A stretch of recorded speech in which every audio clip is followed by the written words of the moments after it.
하나님 아버지, 주님의 은혜를 감사합니다. 오늘도 새 한날을 저희들에게 허락해 주셨습니다. 하나님, 이 아침에 저희들 또 예배로 하나님을 배웁기 원하는 마음으로 주님 전에 나왔습니다. 하나님, 예배를 받아주시고 우리의 마음속에 주님 사랑하는 간절한 마음으로 하나님께 올려드리고 또 영광 올려드리는 예배 가운데 함께 하시며 또 기도와 간구 가운데 임재하여 주셔서 주님의 손길, 주님 우리를 사랑하시는 그 음성과 손길을 체험하고 우리 중심 가운데 부어주시는 성령의 충만함을 받는 복된 하루가 될 수 있도록 도와주시옵소서. 성도들 어디 있든지 간에 주님께서 늘 눈동자와 지켜주시고 함께 하시고 도와주시옵소서. 예수님의 이름으로 기도드리옵나이다. 아멘. 미가서 1장 8절에서 16절까지 우리 한 목소리로 같이 읽겠습니다. 이러므로 내가 애통하며 애곡하고 벌거벗은 몸으로 행하며 들깨같이 애곡하고 타조같이 애통하리니 이는 그 상처는 고칠 수 없고 그것이 유다까지도 이르고 내 백성의 성문 곧 예루살렘에도 미쳤음이니라. 가대에 알리지 말며 도무지 울지 말지어다. 내가 베들라브라에서 티끌에 굴렀도다. 사빌 주민아, 너는 벗은몸에 수치를 무릅쓰고 나갈지어다. 사안한 주민은 나오지 못하고 베데셀이 애곡하여 너에게 의지할 곳이 없게 하리라. 마롯 주민이 근심 중에 복을 바라니 이는 재앙이 여호와께로 말미암아 예루살렘의 성문에 임함이니라. 라기스 주민아, 너는 준마의 병거를 메울지어다. 라기스는 딸 시온의 죄의 근본이니 이는 이스라엘의 허물이 내게서 보였음이니라. 이러므로 너는 가드 모레셋에 작별하는 예물을 줄지어다. 악십의 집들이 이스라엘 왕들을 속이리라. 마레사 주민아, 내가 장차 너를 소유할 자로 내게 이르게 하리니 이스라엘의 영광이 아둘람까지 이를 것이라. 너는 내 기뻐하는 자식으로 인하여 내 머리털을 깎아 대머리 같게 할지어다. 내 머리가 크게 벗어지게 하기를 독수리 같게 할지어다. 이는 그들이 사로잡혀 너를 떠났음이니라. 오늘 본문 속에서는 미가 선지자가 보고 있는 그 환상 속에서 이스라엘이 심판을 당하고 있는 장면을 목도하면서 그 선지자가 느끼는 그 괴로움을 표현하고 있는 말씀을 시작으로 하고 있습니다. 어저께 있는 1절에서 7절까지 속에서 특별히 사마리아에게 임한 그 심판의 내용이 있다면 그것이 더 확대되어서 남쪽 유다 예루살렘에까지 그 심판의 내용이 확대되는 것이 오늘 본문 속에 기록되어 있습니다.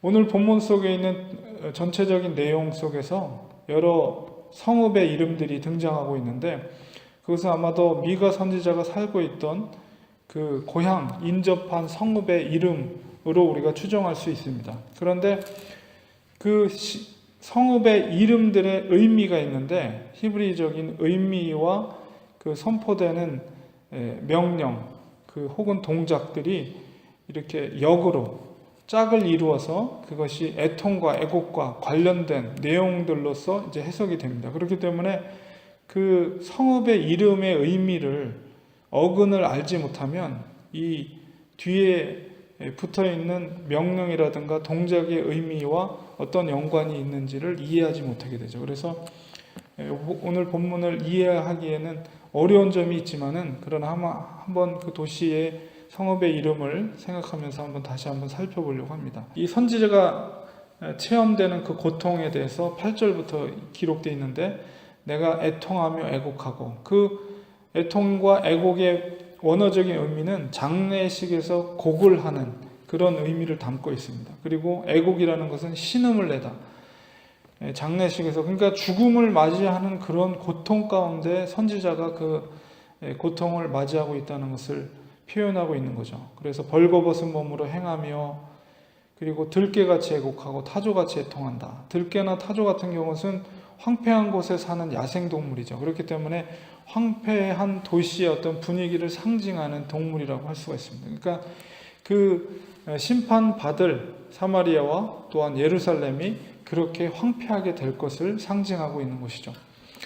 이는 그 상처는 고칠 수 없고 그것이 유다까지도 이루고 그래서 그 사마리아에 임한 그 심판의 고통이 유다 예루살렘에까지 미치게 될 것이다 라고 이야기하고 있습니다. 그러면서 이제 10절부터 그 성읍의 이름이 나오죠.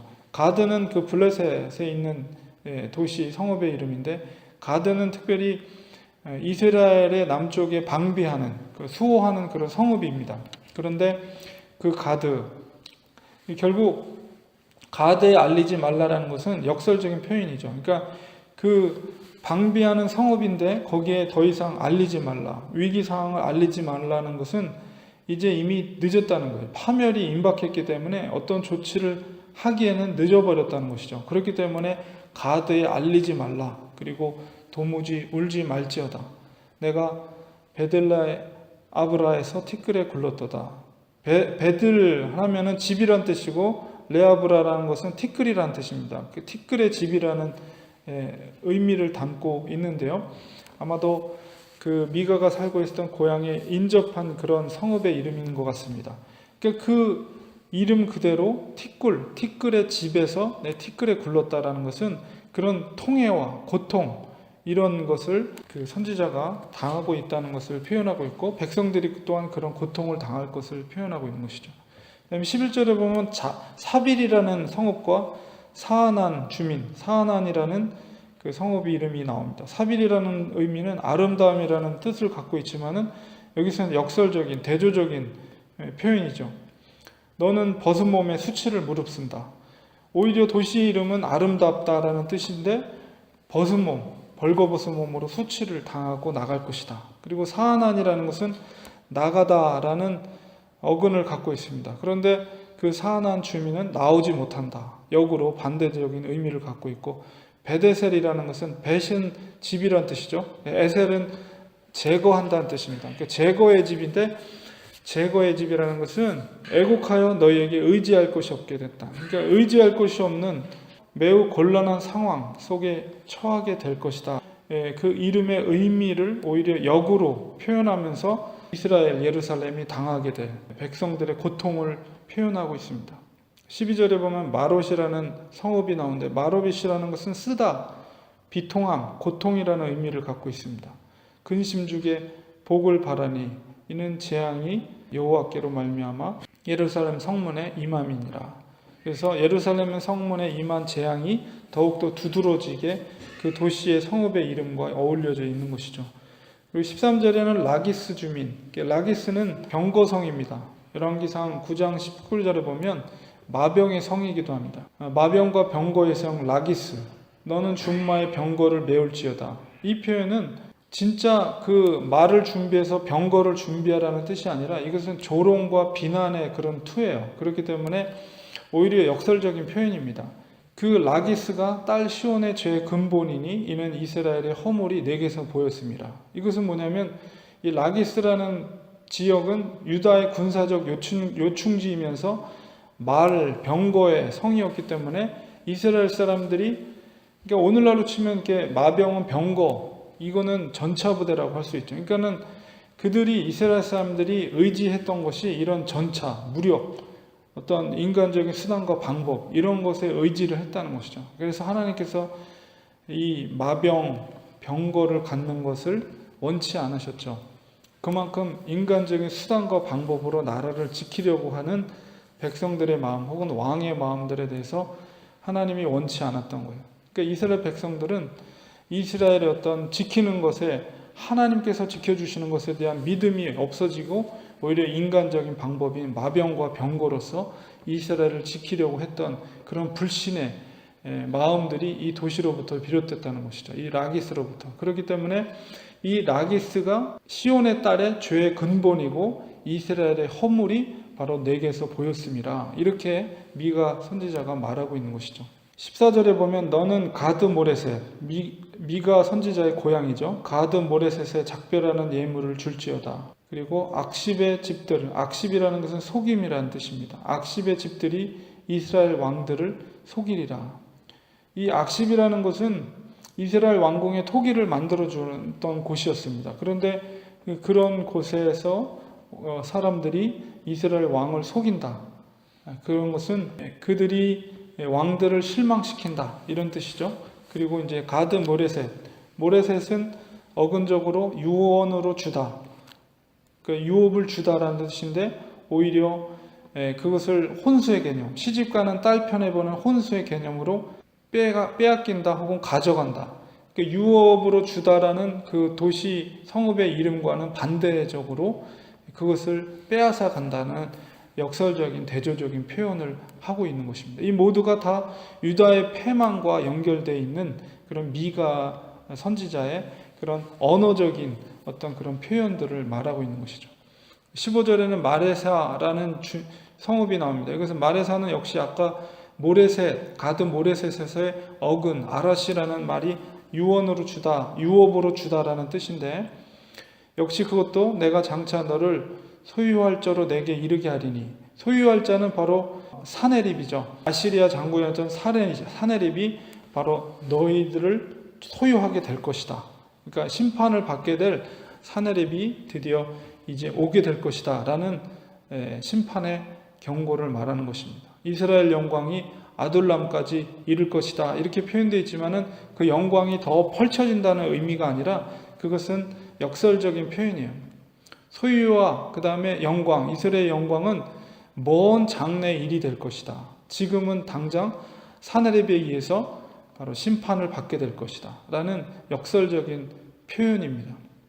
그리고 마지막 16절에 있는 것은 내 기뻐하는 자식이 대머리가 된다는 것은, 이 대머리라는 것은 애도의 행위예요. 그러니까 결국 자식들이 포로로 잡혀가는 상황을 표현하는 말이 16절에 있는 말입니다. 머리가 벗겨진다는 것은 슬픔과 애도, 그리고 그들이 사로잡혀 너를 떠날 것이다. 이것은 바로 포로로 그들이 잡혀갈 것에 대한 예언의 말씀을 선포하고 있는 것이죠. 그러니까 이 전체적인 다 내용이 성읍의 이름과 빗대서 대조적으로 표현되는 미가의 그 고통, 그 8절에 있는 말씀이 그 선지자의 고통과 괴로움이 표현된 말이라고 할 수 있는 거예요. 죽음 가운데 장례식에서 고글하며 너무 고통스러워서 신음하는 그런 선지자의 모습, 그리고 앞으로 다가올 사마리아와 예루살렘의 그 심판의 내용들, 이런 것들을 도시의 이름, 성읍의 이름을 대면서 미가 선지자가 선포하고 있습니다.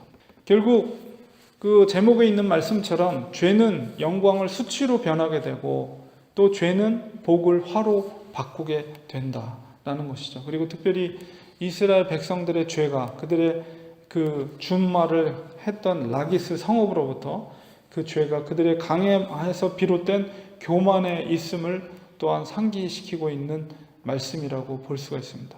그래서 미가 선지자는 이렇게 시브리어 언어적인 의미를 통해서 특별히 그 성읍들을 중심으로 해서 그들에게 닥칠 남쪽 유다, 북쪽 이스라엘의 패망과 심판에 대한 엄중한 경고를 하고 있는 것입니다. 우리가 이 말씀을 받으면서 우리도 역시 죄의 문제가 얼마나 심각한 것인가, 하나님 앞에서 죄의 문제가 얼마나 우리가 회개하고 통해야 될 문제인가를 우리 다시 한번 이 미가의 고통, 이 미가의 애통함을 통해서 우리가 다시 한번 깨닫고 하나님 앞에 우리가 정결함으로, 깨끗함으로 우리 속에 있는 죄의 근본이 무엇인가, 우리 속에 있는 그 교만함, 하나님 앞에서의 교만함, 이런 것들을 다 내려놓고 하나님 앞에 철저하게 죄로부터 멀어진 삶, 하나님 앞에서 경건하고 성결하게 사는 것이 개인적으로 뿐만 아니라 공동체, 교회 공동체와 더 나아가서는 국가 전체, 국가 공동체에게도 엄청난 영향을 끼치는 것이다 라는 것을 우리가 다시 한번 깨달으면서 하나님, 우리 개인적으로도 죄에서부터 우리가 주님 앞에 철저히 회개하고 자복함으로 정결함을 얻게 하시고 우리 가정 내에서, 우리 교회 공동체 안에서 우리가 정말 어떤 작은 죄라도 하나님 앞에 잘못된 것들이 있다면 철저하게 회개하고 통회함으로 말미암아 우리가 회복되게 하시고 하나님 앞에 쓰임받을 수 있는 거룩한 도구로 준비될 수 있는 우리가 될 수 있도록 항상 영적으로 민감한 우리의 영적인 상태를 유지하는 것이 얼마나 중요한 것인가를 우리 미가 선지서의 이 심판의 경고를 통해서 우리의 교훈으로 삼기를 간절히 축원드립니다.